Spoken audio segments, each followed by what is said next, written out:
Hi, this is Michael Jeffries, and today I thought we'd take a look at a combination that I played. Normally I show my entire games, but I thought it would be fun to take a look at a combination I played several years ago, actually in 2003 at the Wilshire Chess Society. I was president of the Wilshire Chess Society for 10 years, and I happened to play in this game against a young man named Zack Witten. At the time, Zack was in 2003 he was 15-17. Today in 2007 he's 19-14. So I don't know that I'd be able to pull this off against him now, but back then I got lucky and found this combination. And if you take a look at the board, Zack was black and he's just played bishop to d6, and he's offering a trade of bishops. And I have this nice bishop on e5, and if I just take and he retakes with the queen, I don't really have anything. White's definitely not better here and probably going to end in a draw. So I thought for a little bit and I realized that I have this disruptive queen check on a4 to begin things. So I play queen to a4 check, and what that does is that puts him to the test, because for one, he can't block with the knight. That's just out. Knight to d7 immediately drops the bishop on d6. Just take the bishop. So I knew he wasn't going to play that. So his only other choices are to move the king or to do what he did in the game, which is to block with his queen. Queen d7 played. And now about here, of course, I can decline and just retreat, but what's the point, right? So I took the queen off. Queen takes d7 check. And again, he has to take with the king, because if knight takes, then I win the bishop. So king takes is forced. And around here, I saw this combination that is actually kind of deep. And white to move here, what would you play? Take a look at the board and study it and see if you can find a good move for white here.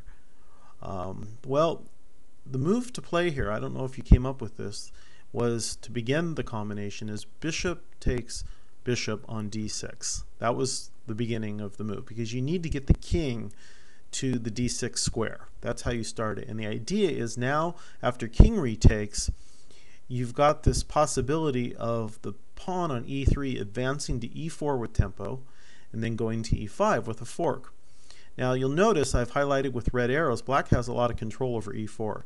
He's got the bishop on f5, he's got the knight on f6, and he's got the pawn on d5. He's got it covered 3 times, and I've only got a pawn on f3 and a knight on d2 covering e4, so it's not enough. However, that's when the combination comes into its own. And take a look for a second, and what would you play here for white? I played bishop takes c4 exclamation mark, and bishop takes is the correct move, not knight takes, and you'll see why in a second. But bishop takes c4. Now he can just develop a rook to c8, and I can just retreat my bishop back and he's just be down the pawn. But instead he decided to take my bishop. So pawn takes bishop, and now I begin the combination with pawn up to e4 with our first tempo hitting the bishop, and if the bishop retreats we go on to e5 with the pawn forking the king and the knight. So he decided just to get back the pawn for the piece. In other words, he played knight takes e4, and of course I recapture with the pawn, attacking his bishop.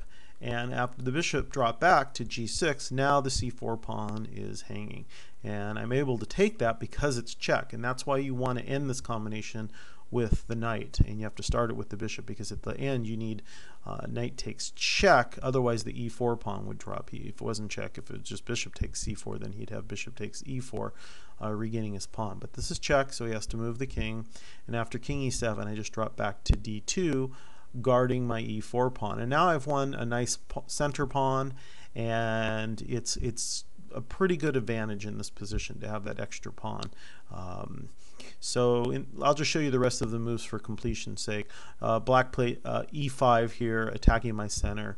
You don't want to take that pawn, because then it just destroys your pawn center. So I just brought my king up to e2, and then he played rook h to d8, developing his rook. I brought my king up again to e3. He played pawn takes d4 check. I played c takes d4, recapturing, and there's my center. I've got these two nice center pawns. He played rook to d6. I played rook A, C1 to the open file. He played king D7. I played my knight into C4, attacking the rook, and after the rook moved to E6, I played knight to E5 check, because I want to get as many pieces as possible off the board. The more pieces that come off, the more powerful my pawns become. So check, he moved up out of check to D6, and then I played knight takes G6. He of course took back with the rook to keep his pawns nice and attack my G2 pawn. I played rook C2, defending the G2 pawn. He played rook to E6. I played rook H to F1, just bring it to a half open file. He played pawn to F6. I played rook to E1 because I was anticipating his next move, which he played rook A to E8. And then I just scooted my king over to D3, so my pawn is properly protected. He played he played rook 8 to E7. I played G4, want to get those pawns going. He played G6.